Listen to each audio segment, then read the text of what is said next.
Welcome back to the Through the Veil podcast with Elle and Camille. I'm Elle. And Camille. And this is the podcast where we seek to demystify, develop, and celebrate our spiritual gifts, all through a faith-based lens. Today we have Alisia with us. Hi, it's Hi, so great to be Alisia. here.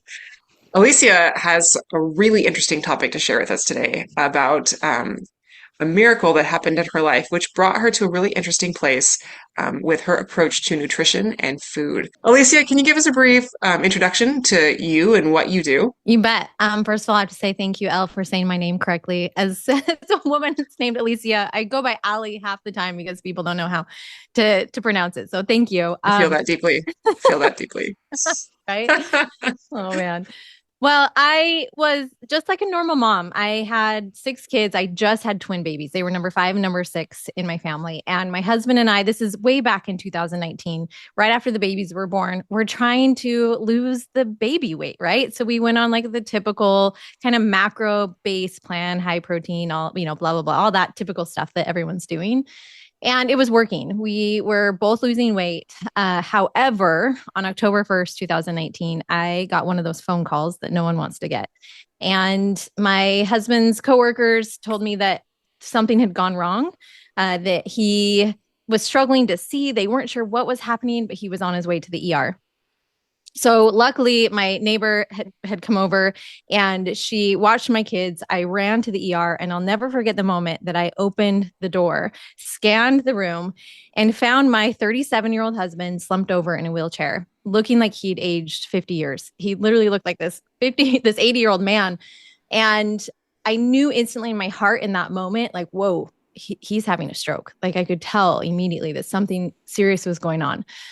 But then when I, came out to him, we were kind of laughing because like half of his face and his eye was drooping. He was struggling to see clearly. A lot of it was double vision. And we were just waiting in the ER for hours to find out what exactly had been going on. And after multiple tests were done, the doctors concluded that he was suffering a stroke and that the blood clot kind of lodged in his 5th cranial nerve, and which affected his vision.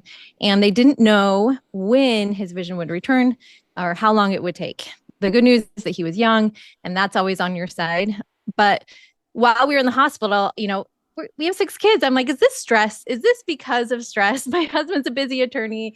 We're trying to do everything, that we can. And we were overwhelmed with life at the time. But I'll never forget when the doctor looked at me and was like, no, there's something more serious going on. Stress can contribute, but it is not the underlying cause of this. And so we did multiple tests to find out, was there a hole in his heart? Was there a heart arrhythmia? Was there something more serious? And everything came back negative. There was no family history, no genetic component to it that we could find.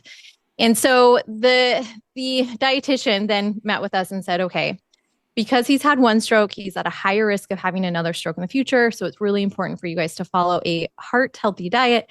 And then they gave us this piece of paper that said, avoid, trans fats, avoid saturated fat, avoid cholesterol, and to eat more fiber. And at the time, and to drink, and not to drink alcohol. And at the time, that felt like Chinese. It's like, what in the world am I supposed to make for dinner for my kids? Like, give me ingredients, give me a list of food. I have no idea where trans fat is or saturated fat. And it's confusing. I'll never forget going home and looking at peanut butter. I'm like, wait, there's like a gram of saturated fat in peanut butter. Does that mean we should avoid it? I'm so confused. I thought peanuts were good for you. And they are, by the way. They totally are. But it really was so confusing. And so I decided to ask everyone. Like, I'm just the type of person, I'm like, okay, what should I do? I asked every fitness influencer that I knew, every personal trainer, every dietitian, literally everyone. And their advice was just as varied as who they were. Like it was, from one spectrum to the other. And I realized that I looked at food differently in this light. It wasn't about how to lose weight fast, like we had been doing, when we were trying to lose the baby weight. It was more about how to live a long, healthy life, how to heal my husband. What can we do? Because, he could go on medication. He did have higher cholesterol, so that was part of it. But I felt like there had to be more that I could do, like something that's in my control. And I think it hit home a lot more for me because it wasn't just my husband. My dad had previously passed away from his one and only heart attack. He was just 55 years old. He was young, and it was just one and done. He was gone just like that. And so I knew that I'm like, okay, I don't want to lose my dad. Like my my mom lost her husband, and then when I do my family history, I find out that my grandma also lost her husband early, and my great grandma also lost her husband early, and everything was related to diet and lifestyle. I mean, my great grandma lost her husband in her 40s. You know, my grandma lost her husband when he was in his 60s. So it's something that we can control. And I, as the mother bear, was like, okay, I'm going to do this. I'm going to find out what this actually means and translate this Chinese, to find out what to feed my family and how to help heal my husband. And so with all things, when you don't really know where to turn to and who to ask for advice, everyone's saying different things. You usually reach up to God. And it came very, very clearly that I needed to eat meat more sparingly and eat more plants. And when I did the research, it was like, oh, that's like plants are alive, right? There's a lot of phytonutrients and fiber. Like turns out fiber only comes from plants. So that was surprisingly, I didn't know that, right? That's the only way you can get fiber. And 95% of Americans are deficient in fiber. Like that's just step one, right? And I knew to avoid obviously the processed foods. And when you're thinking of like eating something that's going to heal you and that's more spiritual in nature, it is going to be something that feeds off of the sun. Like just the symbolism of that is fascinating to me, Light. right? Yeah, Light, light. right? They're light. In fact, there's a book, I haven't read it, but there's a book called Light Eaters, that's what plants are. They're light eaters, you know? I love And that. yeah. And when you're trying to seek more light, when you're trying to heal, it's like, okay, let's start with that.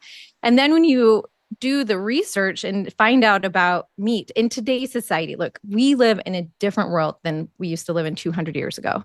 In today's society, there's factory farming. And when you really actually open your eyes up to factory farming, it's a really sad industry. We have things like even just the egg industry, that these hens are stuck in battery cages where they can never even spread their wings their whole life. They can never spread their wings. And that like that just tugs at your heart. Like that's not them being able to fulfill the measure of their creation or even have joy.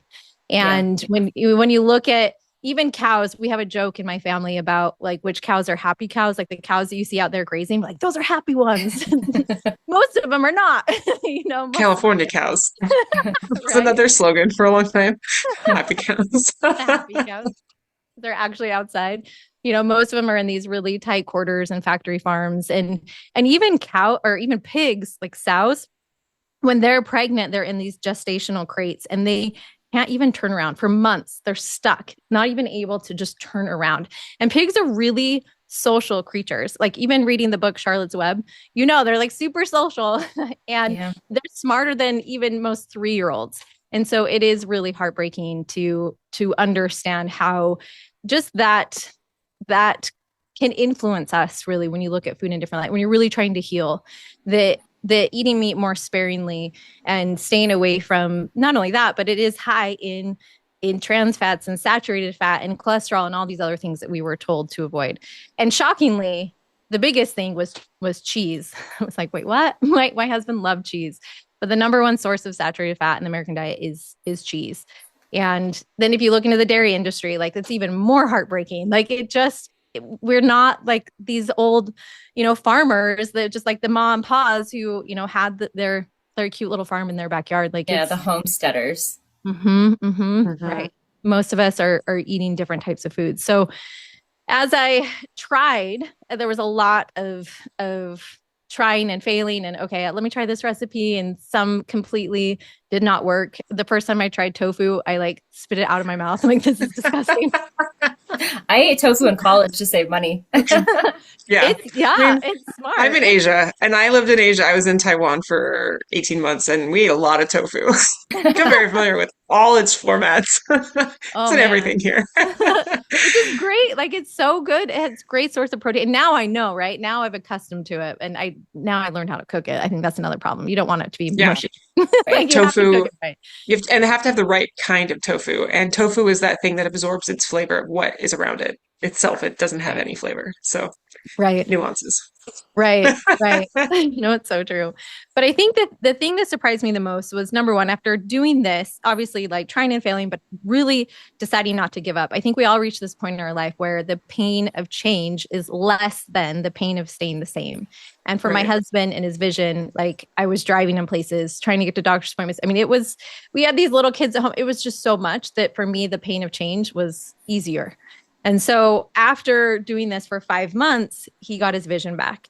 And, we both lost weight without trying. But the most shocking thing to me, which is kind of how it relates to your podcast, was that I became more in tune with spiritual things.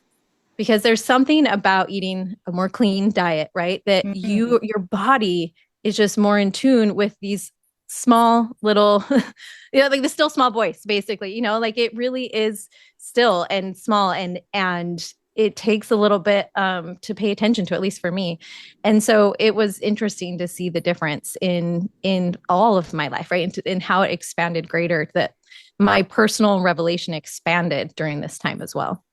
Wow, that's profound because I mean, I don't know if it's a combination of eating things that like kind of God blessed us with that we're a lot of people are not taking advantage of, or just when you feel good, you tend to do better, and have easier access to like just mental clarity, less mental fogginess. But I don't know, there's a lot to unpack there. I know you felt like this was a very divinely led process for you, Alicia. How do you feel like God stepped in that way? I think there's layers. There's always layers. It's like an onion. Like there's more The layers. I layers think of life. the layers of life. Pull back. You pull back more and Yeah. more. And the deeper I went into this, the more I'd study, I kind of became almost fanatic. Like, oh my gosh, I wanted to tell everyone and shout from the rooftops, like everyone needs to know this. And, I'm learning more and more. And at the same time, ironically, so my husband got his vision back. And then it was the exact same week that COVID started. And it was like, yay, we're things are going to get back to normal. Oh, wait. Oh, wait. Just kidding. Just It's kidding. gonna be worse. It's gonna be way worse, way worse. And remember I had twins then. So I had three in diapers and I was homeschooling three other kids and trying to do like the online school. And for me out here, I live in That was Washington, awful. D.C. Yeah, it was terrible. It wasn't like Awful this quick times. little thing. It was like a year long, a year long. It was so hard for me. I've taught Pilates for years and years. And so I wasn't able to like have that outlet. There was a lot of things that made it difficult. And even when we had twins, it's like we had all this support from our friends. When we had my husband had a stroke, we had tons of support from other people. When we went through COVID, it was like everyone was alone, and I went through like this depression. It was like I felt again all of this support, all of this extra spiritual connection, but then at the same time when COVID started, I went to probably my darkest point. And it was really hard. And it's interesting because and you guys, you have a podcast episode about the clairs. And Yeah. I love learning more about the clairs and understanding that you can feel spirit in multiple different senses, right? You have claircognizance, which is just that intuition. You have clairsentience, which is the feeling. And I'm used to kind of just the feeling, getting chills or the intuition or just feeling that peace and comfort. And I didn't get any of that during Yeah. COVID, right? I couldn't feel. I was depressed. I was sad. And it's so helpful to understand that there are more than just those senses when it comes to feeling spirit, that there's other ways. And at this time when I couldn't feel, I was able to have a dream that really impacted me. And as I'm learning, and it was like my one light to the darkness, I would homeschool my kids and get through the day. And then I would like go and study more about plant-based nutrition and how much I was just loving what I learned. And I had a dream at this time, and I was given like literally a mission call. And I opened the paper and it says, "You are called to serve on the vegan transition committee." I was like, what? And so like, okay, Who says heaven doesn't have a sense of humor? hey.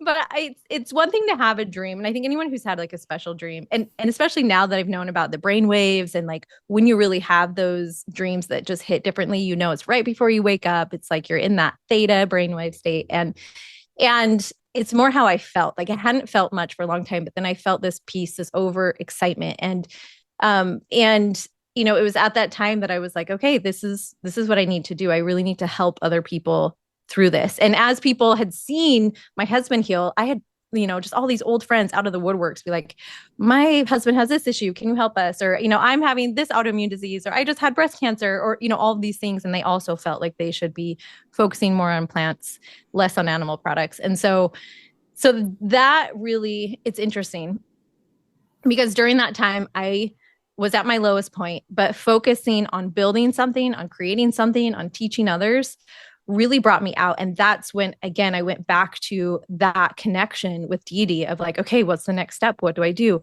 How do I do this? How do I build a course? Okay, what should I teach? And just like all of that just coming together like a download from heaven. It was and still is probably like the deepest I've ever felt guided in my life almost. And it has come through the different clairs. It's not just feeling a certain way. There's a lot of the intuition. There's a lot of of even like connecting with other people in ways that I would never expect. And so it's been a journey. It's been a really, really cool experience to not only feel how food affects you, but to also go from my darkest place to then just this place of joy because of, trying to focus on other people. Wow. Well, I have to share a funny story about in heaven. We've read near death experiences, people eat in heaven, but it's always like plants or there's a fruit on the tree and I ate it and then it was the best thing I've ever tasted, and then one just reappeared where I had taken it from, right? So Yes. although I have read that people have eaten ice cream in heaven, but maybe it's plant-based. I don't know. But this is what I can tell you is that It's donated milk from cows, happy cows. the happy cows. So we have so my son passed away when he was almost 4, right? And he loved bacon. Okay. We would my husband would make it on Sundays a lot. And our family friends came to visit when he died and came for the funeral. And then the day of the funeral, they left to go back to where they live. And their little boy was about 4 at the time, and he was particularly close to the other side. The day that his own little brother passed away, which was a year before my son died, he said some things that were kind of prophetic about his brother going home. So he was just like a very sensitive, close to the veil kind of kid. And he just they were getting gas on their way home, and he just blurted out while he's sitting in his car seat, like he was almost disgusted with this truth and just couldn't deal with it. He's like, oh, there's no bacon in heaven, just out of nowhere. And so my friend Amy calls me and she's like, Camille, I don't think there's bacon. And did Wesley like bacon? And I was like, yeah, he loves bacon. She's like, there's no bacon in heaven apparently. And he's not happy about it. I'm like, well, it makes a lot of sense though, because in the book of Romans 8, where it says there will be no more death. No, this is in Revelation. There's no more death or dying. It's like, we're not going to be killing animals for food. I mean, we're not killing if the lamb. Right. If the lamb is going to lay down with the lion, then we're all going to be vegetarian. That's why, when I woke up, the vegan transition committee, we're all headed towards that way eventually. That's where we're going. And you can still make really delicious, bacon off of, there's a couple different ways you can do it with rice paper. You can do it with coconut, you can make bacon flavored things with even banana peels. It gets wild. You can bring in that flavor because a lot of the reason why bacon is so good, yes, is the meat, but it's all of the smoking and all of that processing, which is fascinating because it also makes it a group 1 carcinogen because of the processing of animal meat. But when you process plants, they do not become carcinogenic like they do when it's animal meat. Interesting. I do wonder about fish though, because in near-death experiences, people have talked about fish, but I wonder if they're just donating their lives and then they reincarnate the next second. I'm not sure. Yeah. No. Yeah. I don't know. Fish get lumped into a weird category, if we're going to be honest. Even cultures that do have firm restrictions against certain animal products in their diet, eat fish. And I'm like, are they not important? Will there not be Like, sushi in heaven? I don't know, guys. or there'll be only sushi in heaven. I'm fine with that. It's true. I mean, and I think that's another thing too, is that I feel like sometimes we're so afraid to give something up. When I went this route, all of a sudden I felt like these doors opened up to me of these like new tastes and flavors. And the variety of food I eat now is like 10 times more than the variety of food I was eating before. That's like fascinating. so many more people are like, oh, but I don't eat meat and cheese. Like, what am I going to eat?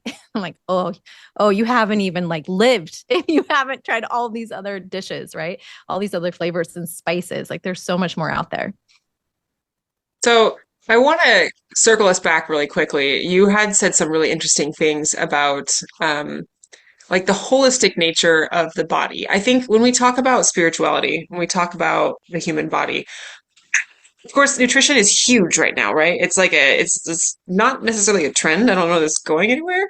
Maybe it's a shift in awareness that we're having in our cultural identity, particularly in the States where we have a food industry that we can say a lot of things about, but like we're shifting this awareness we have around food. Um, and I think that it is kind of like put in a separate category of thing that is its own thing, and it's not connected to other things except for like physical health and exercise, right?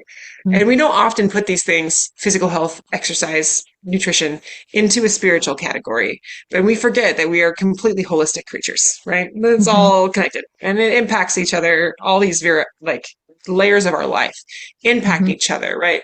Whether it is prayer and church worship and things, or whether it is eating healthy things for your body, the outcome is the same. And it's all meant to bring us back to God. So I'm really intrigued by that idea of like nutrition impacts spirituality. Do you have Yeah. any powerful thoughts that you'd like to share with us about It's funny because people have a lot of opinions about nutrition. Like they're more passionate about nutrition than they are about politics because that? you're It's true. eating 3 times a day.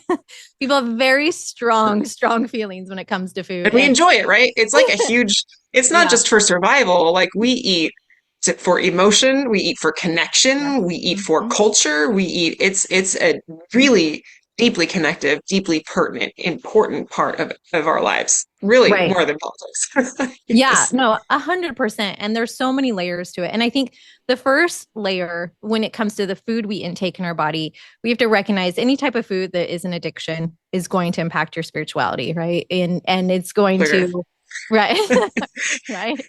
So Chocolate. Well, I mean, I sometimes know like because alcohol, but yeah. right, I had an eating issue. I had an eating disorder in my teens, and like that affects your spirituality in huge ways. Oh yeah. 100%. Even, and I think it goes that way sometimes if you're too, it's called orthorexia, right? Where you're too focused on health and nutrition. And like, there's also, any other type of eating disorders can have issues. But then on the other spectrum, if you just put anything in your mouth, then it dulls your senses. It really does. Like processed foods, I think everyone can agree, processed foods can definitely dull our senses. And it's just, when you eat food that is alive, it just opens up an aspect to you, but it's not required. I feel like really the biggest lever, if you're going to pull any type of lever, it would be to avoid alcohol. Like that, there is no safe level of alcohol that's good for your brain, that's good for your body. There's no benefits except for maybe enjoying it. But as far as spirituality and your connection with spirit, alcohol is not doing any good. So that's like the big lever, and the rest's optional. I feel like it's more of an invitation when it comes to food. Like we're not forced to eat a certain diet. And I do feel like eating meat more sparingly, eating more plants is one size fits most. I don't think it's perfect for everyone. I do feel like it's great for most people. But there's always going to be exceptions. But in general, if you choose, it's kind of like, do you want this or not? If you choose to go forward, it's not going to be meaning that you're more worthy or that you're better than. It just means you're going to be more sensitive. You're going to be a little bit more intuitive. You're going to have more strength where maybe you didn't have before, less cravings, right? Less food noise in your brain when you eat fiber. It's amazing what it does. Better gut health. when you think about it, 90% of the serotonin that's produced is in your gut. Like if we really focus on improving our gut health, the first thing we need to do is prioritize fiber. When you eat fiber, what happens is your gut microbes produce what's called short chain fatty acids. Short chain fatty acids then go throughout your whole body, and it's almost like it blesses your body. It's like, here, reduce risk of diabetes. I bless you. I'm like, here's your heart. I bless you. I bless you. Like these gut microbes are like, thanks for feeding me my favorite food. Here you go. Here's that.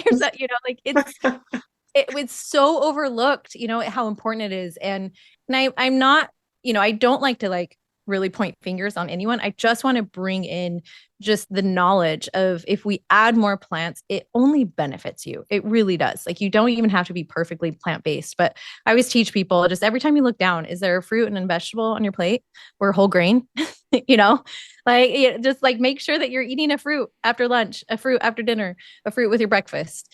It's something so simple, but you feel amazing when you do it, Same thing with our vegetables. Yeah, there's this restaurant I like to go to that has really like clean eating, lots of vegetables. After I eat there, I feel like clean as a whistle. I don't know what it is. It just like I feel more energetic. I have more mental clarity. I'm like, this is good for me. Whatever they're doing here. Mm-hmm. Mm-hmm. Feel alive in and a how different to kind of way. duplicate that, because you have a YouTube channel, right? Yeah. And that was it, okay, so let's go back to my dad. So my dad passed away, and I was a daddy's girl. I was the only daughter. I like miss him like crazy. And similar to you, Camille, I like dived into like near-death experience books. I got obsessed. I like read every single one. Anytime you mention it on the podcast, I'm like, yep, I read that one. Yep, I read that one. When someone passes away, you're like, what are they doing? I know, like I've heard this, but I want to know exactly, what does it look like? How is it like, and just to get more of an understanding. And I've learned a lot of things through the process. Number one, my dad is always going to be my dad. Like whether or not he's alive or dead, like he's there and he's still guiding me and directing me. And a huge part of this isn't just for my husband. I really have felt my dad really leading me in this direction. And one of the ways I'll never forget, I was driving to Six Flags with my twins in the car, and I was listening to someone talk about how he started a YouTube channel, and how it like he was teaching like pastors in different churches, and just how, because he decided to do something hard and start a YouTube channel, he was able to help all these other churches, right? Help grow their churches. And this guy talked just like my dad. It was like I was listening to my dad speak. He was like, you need to start a YouTube channel. And I'm crying. I'm like bawling my eyes out. Like my kids are like, what's going on? I'm like, I need to start a YouTube channel. They're like, okay, Mom. Oh, man. And so, it's of course like the first year, nothing happens. And, I'm paying an editor more than I'm making from it because I'm making zero from it. But it was consistency. It's learning. It's like really diving in and really redefining. I feel like in this whole process, I've had to redefine my identity, and that my identity is to be a learner. Like, that's it. Like, if I really am a child of God, a child of deity, like I am a learner. I'm continually always learning. I'm not just a mom or a business owner or anything else. Like, that's the identity I need to put on. And so it took a year. And then after a year, I had one random video just pop off. And then it's kind of been a snowball effect after that. But wow. I found that there was no one on YouTube that was like me teaching a plant-based or vegan diet, even though I'm not even vegan. That's another thing too. You have to learn the YouTube algorithm, and the YouTube algorithm really likes the word vegan. So I use vegan, even though like I did have turkey on Thanksgiving, but sparingly is not at all. Right. Thanksgiving. Yeah. Right. Sparingly includes Thanksgiving. Right. I like that as a caveat. I know. As long as you're thankful when you eat it, but intention is everything. Intention is everything. But in general, I wanted to show that it can be easy, because that's everyone's biggest like, oh, this is so hard. I'm like, no, it actually is easier to open a can of beans than it is to like marinate meat. It's faster, it's easier, it's cheaper. You're going to save money. It's way better for you, like cooking with lentils and beans. Did you know if you eat a cup of beans a day, that on average, you will live 4 years longer than those who don't eat beans? Like, whoa. Beans are the longevity food. Beans and walnuts. Walnuts, you'll live 2 years longer if you have a handful of walnuts every day. So, oh my goodness. I I'm remember, a pecan girl. I remember when I was in my 20s, so I dealt with like an eating disorder in my late teens, recovered, and then I had some like autoimmune issues with fibromyalgia. And I went to see this chiropractor that specialized, had this whole program with like nutrition and all these other things to get better. And he actually had me go off of wheat and dairy just because of like my sensitivity to wheat. Mhm. And I remember like listening to this other lady who was starting this program, and she would start her day with like a Diet Coke and a donut. And as she started to shift her diet and started to kind of eliminate all the extra sugars and kind of toxic stuff in soda, I mean, I'm not saying she never had it again, but you know what I mean? She started to actually focus on real food, not fake food. She's noticed her mental health improve significantly because as I've learned now that I'm older, as your gut biome improves, it affects not just your physical health, but your mental health.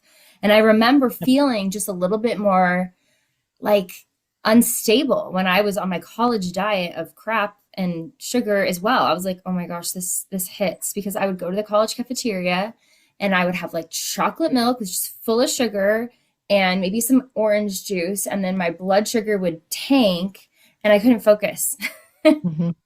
And so it was like, oh my gosh, like I can use food for me or against me, you know? And I didn't really have the Yeah. tools to use it for me until I started seeing this doctor that helped me eat healthier. Right. And and I think a lot of people think of nutrition of just like, oh, I want to lose weight. Like there's so much more than that. There's so much more.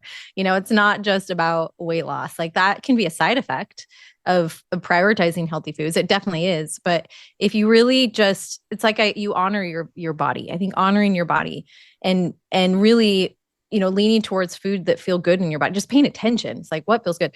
When I started paying attention, I'm like, you know what feels really good in my body? Potatoes. Like surprise, not potatoes with butter. Like once I stopped putting like the gravy or the butter, like just eating a potato with like salt, I was like, this feels amazing. And I'm full for hours. Like this, it surprised me because I had, masked it with so much dairy over the years that when you just separate foods individually, you're like, oh, and tomatoes are like so delicious, The tomatoes are so good. Just My like the favorite. taste, right? The taste and flavors of them individually. And there's a book called Signs. I'm trying to remember. Do you know Elle, the author? Laura, Yeah, it's Gorlin Jackson. yeah. Yes. Yes. So I love that book. Like it's really been amazing, obviously, to learn more about science. My sign from my dad is always flashing lights. Like when I see him, I'm like, oh, even before I came here, I was like, oh, I saw a flashing light. Anyway, but at the end of the book, she talks about how to get closer to spirit, to be able to feel those intuitive nudges. And she talks about a couple of things. Number one, creativity, like getting in the flow, really leaning into art, like just that can be really beneficial. And then she started talking about food. It's like, number one, processed foods, minimize processed foods. And then she talked about meat. And I was like, yeah. You're like, this is my girl. She was like, as you minimize animal products. And she did such a great job of not being like the vegan crazy. Like she was like, just as you minimize it, you're going to feel a difference in your body. There's a lot of pain and suffering right now in the animal industry. And as you minimize those products, like you will feel more sensitive. But it's not required. Clearly, you guys both are incredibly talented and eat animal products and have a skill that I don't have. But as I have leaned towards this lifestyle, I have become more intuitive. I have felt more direction and guidance. And so, it's not a requirement, but it can always help. Well, it's Right. interesting because I actually don't eat dairy because I am allergic to it, but I wasn't always allergic to it. As I've gotten older, I have less of a tolerance for certain foods. So dairy and wheat. So I have people tell me all the time, I could never do that diet. It's too hard. But my son, when he was 3, he was younger, he was like 2. He had a bunch of back-to-back ear infections. So he had antibiotics back-to-back, and it made him have these crazy food sensitivities. I got him tested. He was allergic to eggs, wheat, and dairy. For 3 years, if Just he like had those everything. things, he would Everything in scratch, he'd modern get food. scabby, bloody, Oh, awful.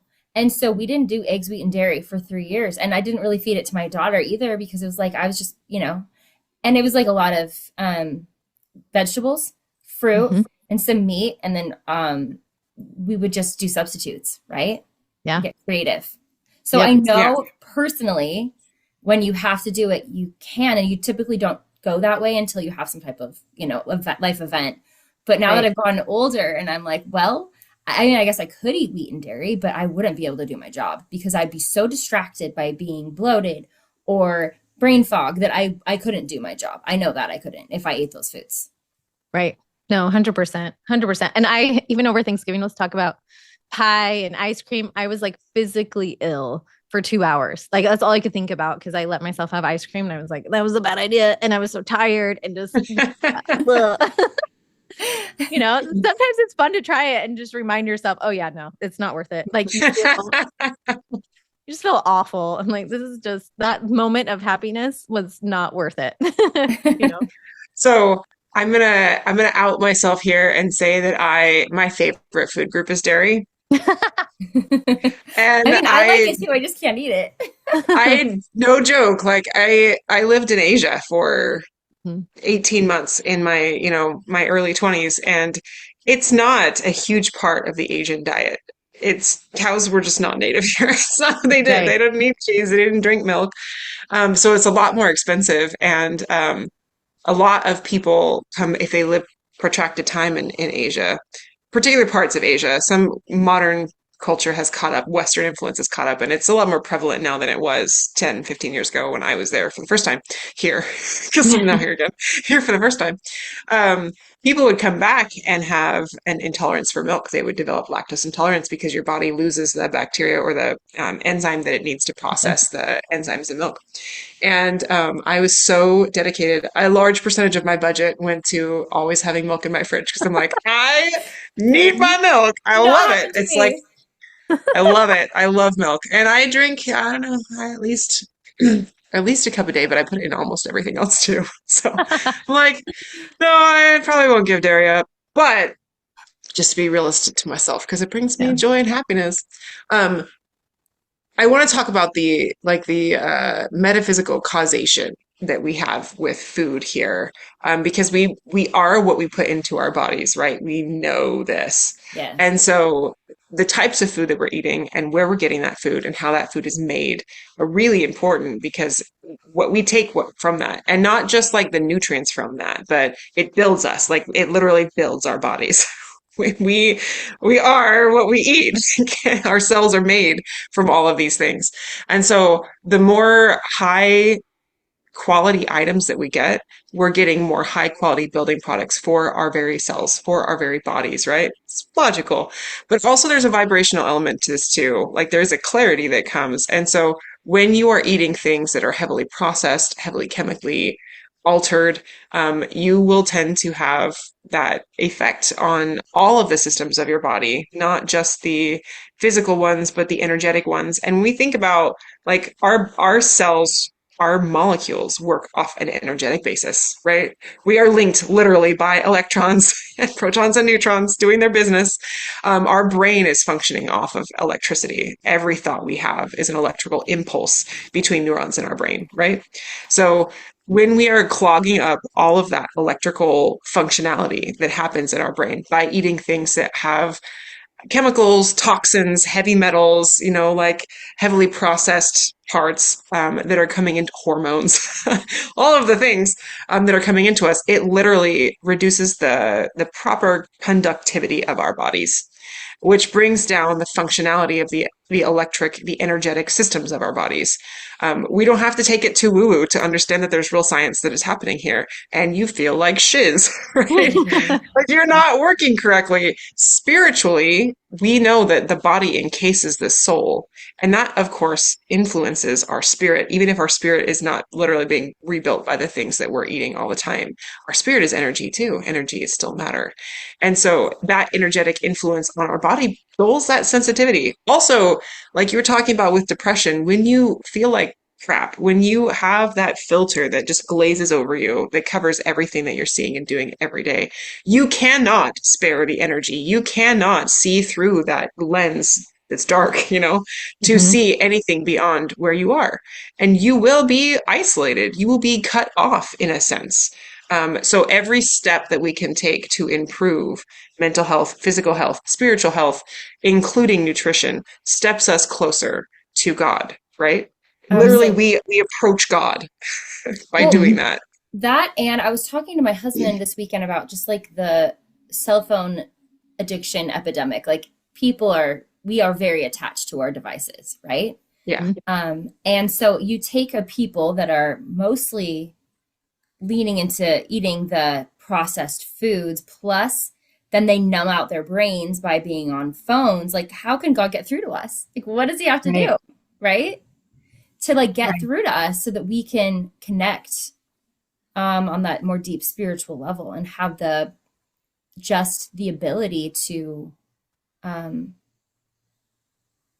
hear him and feel, like we talking about the different clairs, sense and hear and have And thoughts see. come in and see, like, how are we going to have that clarity if we're just so numbed out or dulled, right? It Right. gives us less access. I think, and a big thing, and I want to touch on caffeine because I think it's an interesting topic. I'm kind of strangely obsessed with caffeine, the different types of caffeine, because sometimes, I mean, I see this all the time. In fact, there's one of my mentors. He's amazing and so talented, and just downs energy drinks constantly, and you're just like, like I just know what's going on in his body, and it's like suffering some health issues, and I'm like, I could have told you, but but but I don't. I try to like only comment when asked. But in general, there's so many things, like we're caffeinating ourselves so that we can be awake and alive, and it's like we're medicating to just be alert, and even then, like it can be difficult for us to feel those sensitivities.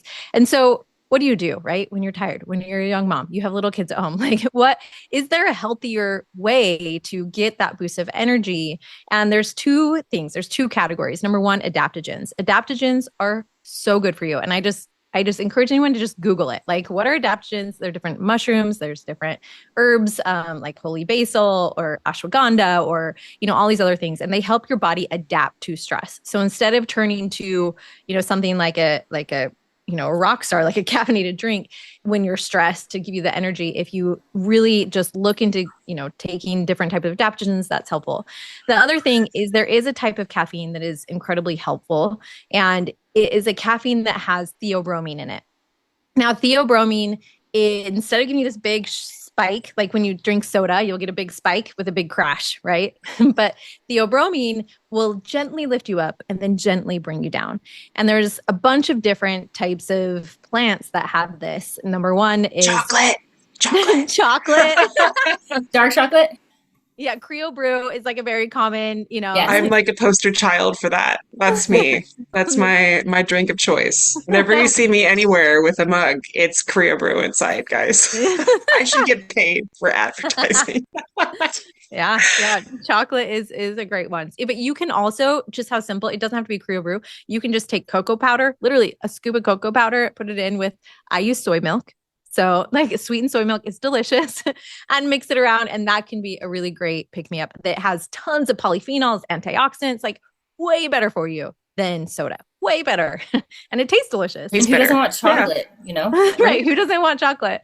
Another favorite of mine is yerba mate. Yerba mate, like I lived in Argentina for a year and a half, and they drink that all the time. I don't love the earthy taste of it. And so nowadays you can buy like lemon flavored The distilled. It doesn't taste like a barnyard. It doesn't. A fermented barnyard. It doesn't taste like grass. Yes. And Yupon is actually like based in the United States, a Yupon tea, Yaupon. Guayusa is another form. Like there's so many different things. Like I really just encourage people who are listening who feel like they're addicted to caffeine to explore other healthier options that don't involve soda or even coffee. Coffee actually Carbonated drinks. Carbonated drinks, right? Coffee can be, it's ironically for the general American public, like it is the source of most of their antioxidants. So it is considered a health food because the standard American diet is so terrible that they're getting most of their antioxidants from coffee, And so, yes, it does have benefits. It's not like a complete black or white thing, but it does give you a big surge and can give you a big crash, where something that has theobromine in it is going to be more gentle. And even green tea is going to be a better option as well. Wow. Yeah. I want to go to your YouTube and just look at recipe ideas because I went shopping today and I did my normal route. And I did pick up more vegetables today than normal, not because we were going to do this podcast. It just looked good. But I'm like so sick of it. I'm like, I'm not going to eat most of this stuff anyway because it's for my kids. I'm like, pizza bites, sure, whatever. Like, but I'm in a food rut, I'm bored. Yeah. I Yeah. love eating. Yeah. Preparing it, I don't know what I'm doing. I'm Here's the tired of the American diet. Right. And this is what makes it so fun. Like this is what shocked me with this whole process is, I went in it as like I'm in it to win it. I am not buying any more meat or dairy at the grocery store. So like challenging yourself to just not buy it is fun because then you're home and you're like, crap, I can't eat a cheese tortilla, which is what I would normally just make a quesadilla for my kids. So or like a typical sandwich with lunch meat, which is also a group 1 carcinogen. So it's like, okay, what can I do instead? This just as fast. And so I'm like, well, I can get a tortilla and I can get a can of beans and I can do salsa. And my kids loved it just as much. And it was more filling, and it gave them the protein that they needed. Like it can be so simple.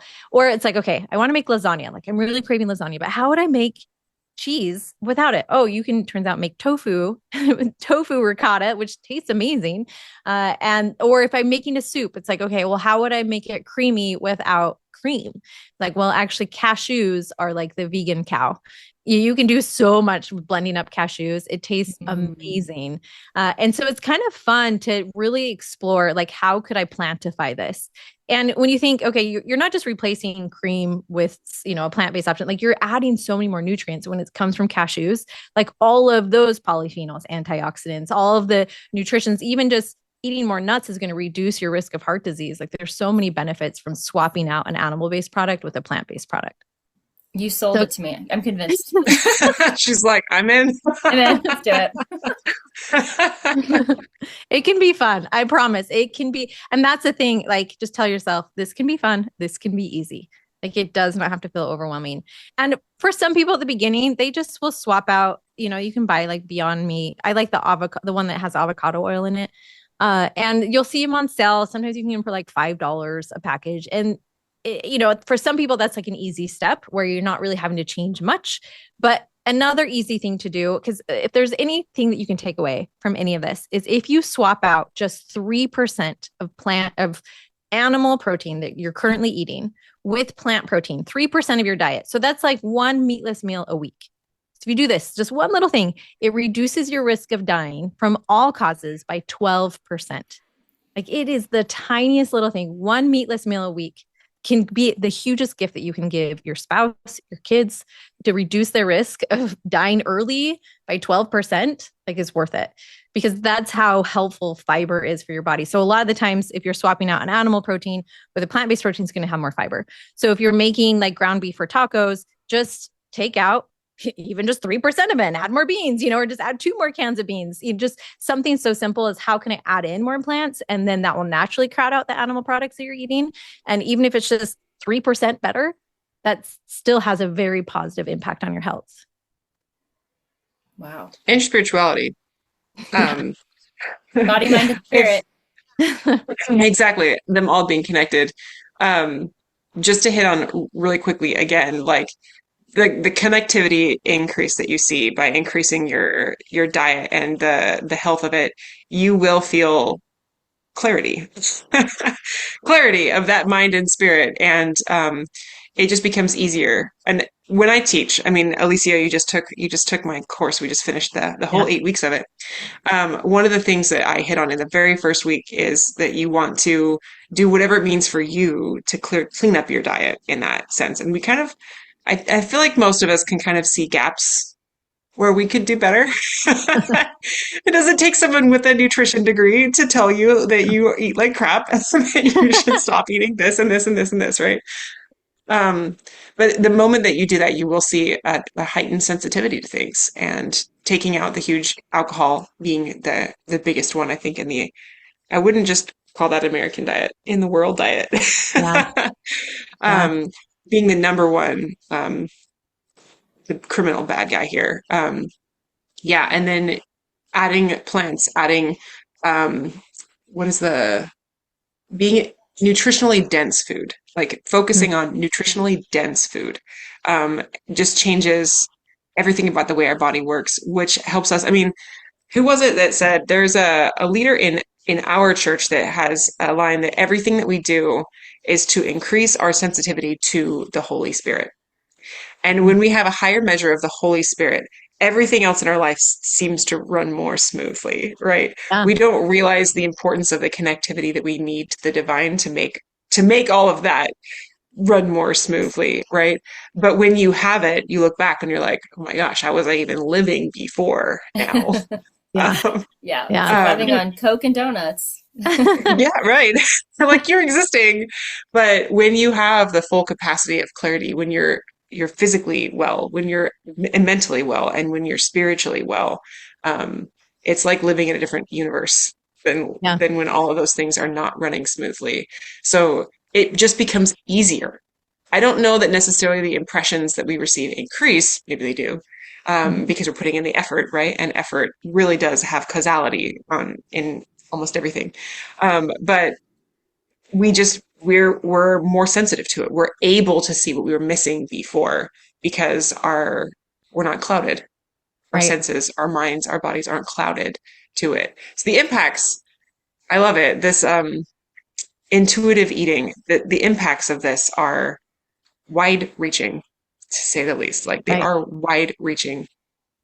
And while for me it came through a lot of prayer, like I had asked all these people, but really through prayer, that was the answer for me. But just to give like a devil's advocate, my cousin literally wrote a book about doing psychedelic mushrooms. And in his Nice. experience, I know. No. His name's Doug Cartwright. You can ask him about it. But anyway, in it, he in one of his like, episodes or whatever, he was told like stop eating meat, like, and your health will improve. And so he came out of that experience like, okay, because he had just been lost trying to follow all these trends, and he did it. He like went vegetarian and lost all this weight that he'd been held on to for years. Like there's more to it than just like the physical nutrition. There really is a spiritual side. And even so, I spoke at Faith Matters, and Thomas McConkie, he's well known in that area as well. You had him on your podcast, and we got to have lunch afterwards. And he told me even his experience as he really went into meditating, and he just almost had this ugh, I don't want to eat meat anymore, like this aversion to it, and he'll still eat it occasionally, but it's something that really the more you meditate, the more spiritual you become in whatever The way. deeper connectivity. Yeah. Yeah, it could be prayer for me, it could be psychedelic mushrooms, it could be meditation, that there is there is this general theme that it really is like reducing our animal intake will help. It's not required, but it will help. Yeah, and I Yeah. just keep thinking like as the veil is thinning and we get closer to the millennium, like why not start living with a loving heart now, if that's the law of the land? The Why not transition will be start easier. right? Oh, yeah. Why not Yeah. start eating more consciously now instead of being forced to later? I mean, if there can be this shift where people are becoming more, not just of, one heart and one mind, but like also looking towards the animals and having more of a kind heart. I just watched Wicked. Obviously, I'm feeling sensitivity for the You're feeling animals. it. Just saw the Yeah. second one. It was really good. Yeah. But it's interesting though. Like God cares for all of his creations, and he knows, how many, if we lose sparrows, and if we lose hair off of our head and all of those things, and the lilies of the field, like he cares about all of it. And it just seems like we're supposed to be good guardians here. We're supposed to be good Good stewards. Mhm. stewards. Yeah. Yeah. And being part of that is recognizing, instead of turning our face towards the pain and suffering that's going on, we're so turned off because you have like the very passionate vegans that almost like push it against you. And they were like, no, it's not like we have an innate like agency, right? And when someone tells us not to do something, we really push against it. And so it's more of again, an invitation of just look at it, like really just Google it really quick. Tell me more about how, pork is made. Tell me more about your eggs, the fact that they have, as soon as all the chicks hatch, all the ones that are going to be egg laying hens are separated and all the males are instantly killed. Like they go through like literally a grinder. They're just cold. Like the egg laying industry, there's so much death. It's insane. How many, yeah, it's just interesting to study. I think instead of turning your face against it to just be more aware. It's always going to be beneficial. Aware, because then you can make a difference. In fact, I was on the Holy Earth podcast talking about how there's one thing that you can do if you really love Mother Earth, if you really do. We can recycle all we want. We can, try and participate in, picking up trash. But the biggest impact you can make on Mother Earth is to eat less meat. It's the biggest impact you can make for our environment. Like, it's huge. And, on average, we're eating, if you consider like all the like the fish and other things that we eat, on average, it could be up to 200 animals a year. And so even just like taking a step back, you really have so much more power than you think. You save so much water when you really just eat less meat. In fact, they've said that if you cut your animal intake in half, you're saving like 30% of your water footprint. So 30% less of your personal water footprint. And then if you go completely vegan, that's 60%.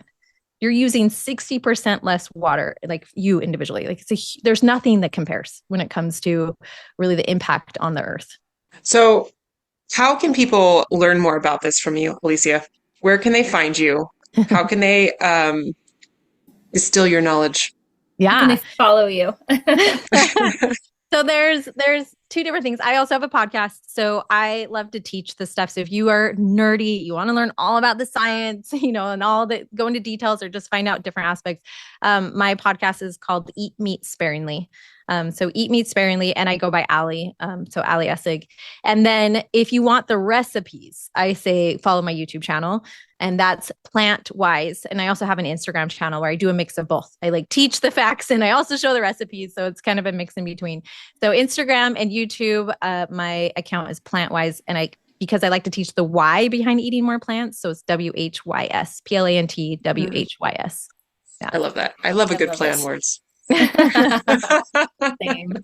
Well, thank you so much for being with us today. This was really enlightening and helped me take my game to the next level for sure. Yeah. We will leave here inspired. Absolutely. I won't get dairy, but I definitely will be cognizant about my food choices in the future. As always, you can please like and subscribe, share our podcast if you feel like there's someone in your life that may benefit from it. If you turn on the notification bell, it helps our algorithm that you watch the episodes as they land. And please reach out, get on the Facebook. We have a Facebook group. All of this is available through our website, which is throughtheveiledpodcast.com. You can find Camille and I, our booking schedule. I have another class session coming up in February if you're interested in that. So you can find all the ways to reach out to us there. We love feedback and we love to hear from all of you. Yeah. Thanks for being with us. And thanks so much, Alisia. Thank you. All right, see you guys later. See you guys next time.